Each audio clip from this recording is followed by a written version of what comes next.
Kaya ito mga lalab. Namimili ako ng frozen food. Ayan. Dito maraming ano dito na mga binibili ko.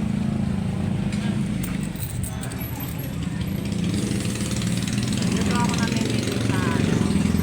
Vlogger ka ba? Nagpa-vlog po ako. Buti na vlogger ka pa. Tagal ka na nag-vlogger? Opo. Ito, namili ako ng mga pangtinda. Ayan, sa akin tindahan. Ayan. Nung isang araw, marami akong biniling ganito. Ganito, sayap. Ayan. Ito, maraming tinda dito. Kaya dito ako namimili. Gusto niyo mag-hi dyan? Para makita ka sa YouTube. Ayan. Si Sir ito. Good morning. Ayan, nagtitinda siya dito. Vlogger din. Yan, Monday morning. Ayan, namimili ako dito. So, namili ako. Kasi kahapon, kahapon pa ako namili. So, pangdagdag lang. Ayan. Sige po, salamat. Masahod ka na. Kasi vlogger. Siniswento ka na. Hello, good morning. Ayan, Monday morning naman mga lalab. Ayan. Ito. Dating gawin sa ating kusina. Ito, nag-aayos na naman tayo ng ating lulutuin for today. Ayan, nagsasamagak ng mga lalab yung ating tira namin kagabi ng leftover na kanin. Ito. Sinasangag ko, sayang. Ayan. O, kumusta na yung mga binakis natin na pumasok na ba sa school? Ayan. O, maganda ang ano ngayon mga lalab na napipil na yung ano ngayon, yung tag-init. Hindi sa hapon, mainit na yung panahon. Yan. So, nakapamalengke na kayong mga lalab. Ito, nakapamalengke na. Kasi, kahapon tiyangge, walang masyadong karne dun sa tiyangge. Kaya hindi ako nakabili na puro isda lang. Yan. Kanina mga lalab, may mamarites lang ako sa inyo. Kaninang umaga pagpasok namin, hahatid namin si Ron. May naan kaming batang, siguro mga grade 7 pa lang yun. Nag-aaral siya sa Adel Grace, yan. Taga din sa amin, taga Tramo din dito sa lugar namin, sa baryo namin. Kamag-anak pa ng mister ko yung yung tatay ng bata. Ayan. Pinuntahan na niya kanina. Sinabi niya na yun na nga dito pa lang sa Tramo nagmamadali na yung bata. Binubusinahan kami dahil nakamotor kami, naka-tricycle kami ni Ron. Ayun. Nagbubusina, nagmamadali yung bata. Yan. Tapos pagdating dun sa may highway, pag-go na yung lumakad kami dahan-dahan, palipat ng daan na ganon. Itong batang naka-single, itong estudyante, sumingit siya sa amin, bandang kanan. Yun. Pero hindi naman siya dahil sa sumingit siyang ganyan, nagasgasan yung niya, yung paa niya. Yun, dahil nga sumingit siya, ayun,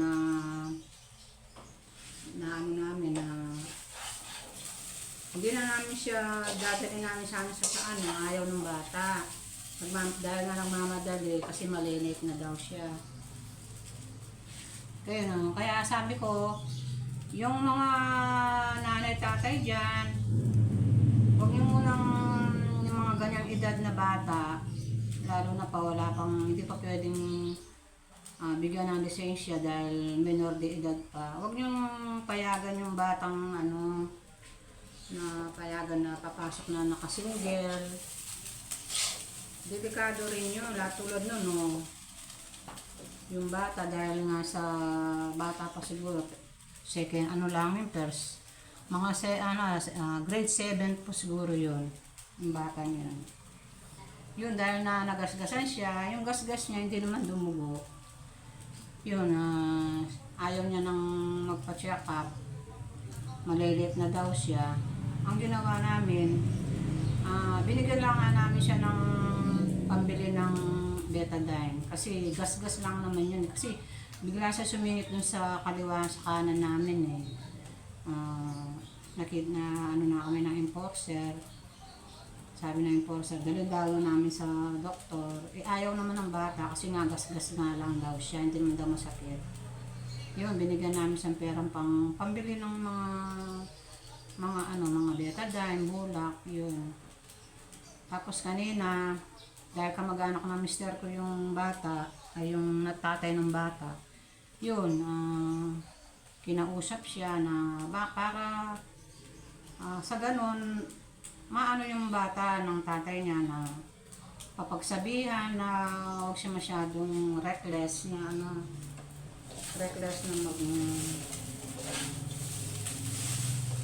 na mag-drive. Pero ako siguro sa ganyang edad na bata, lalo na pa hindi pa siya pwedeng bigyan ng lisensya. Huwag natin payagan yung ating mga anak na di baling hihatid siya o mag-commute na lang. Huwag lang yung kasi mga ganyan mga bata, mga kaskasero yan eh.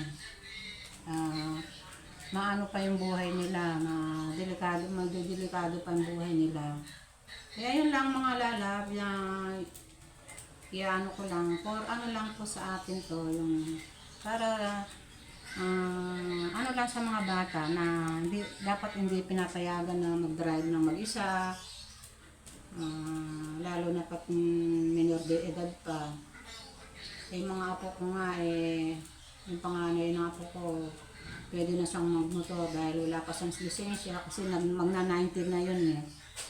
Pero di namin siya pinapayagan kasi nga ayaw ng mama niya, baka lalo na pag may single na motor, delikado yun. Yan.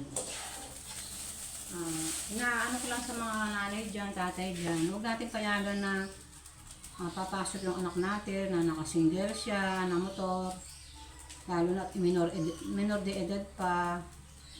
Huwag natin payagan para lang sa kapakanan ng anak niyo. Parang payong magulang, di ba? Ayun lang po ang mamarites natin for today. Ayan. Ito mga lalab na yun nga, naawa ko dun sa bata kasi sumisingit siya, nagmamadali. Dahil siguro malilit na siya. Talagang sumingit siya kahit na wala siya sa lugar. Yun. Naano ako dun sa bata. Dahil sa sumingit, yun, nagasgasan yung paa. Ay, yung yung binti, gasgas lang naman din ang dumugo. Ayun. Mga lalap, isishare ko sa inyo ang aking lulutuin for today. Kakaiba ang ating lulutuin ulam ngayon, mga lalap. Ayan. Matagal na nang pinapaluto sa akin ng mga apo ko to. Ayan. Kaya lang, walang time na magluto. Tsaka naghahanap ako ng malinis na yung nilalagay na sa dinuguan, yung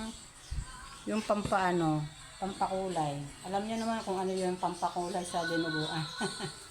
Siyempre gusto ko yung fresh na ito kilala ko yung nagtitinda ng baboy.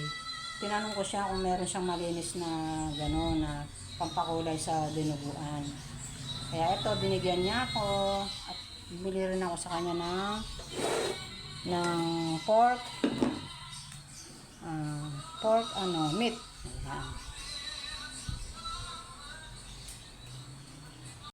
Ayan.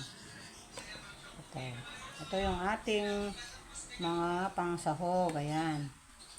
Yung ating sili na green, sibuyas, bawang, at saka yung ating pampakulay sa, alam nyo kung ano na to, yung mga nakapagluto na ng dinuguan dyan, alam nyo na to kung ano to.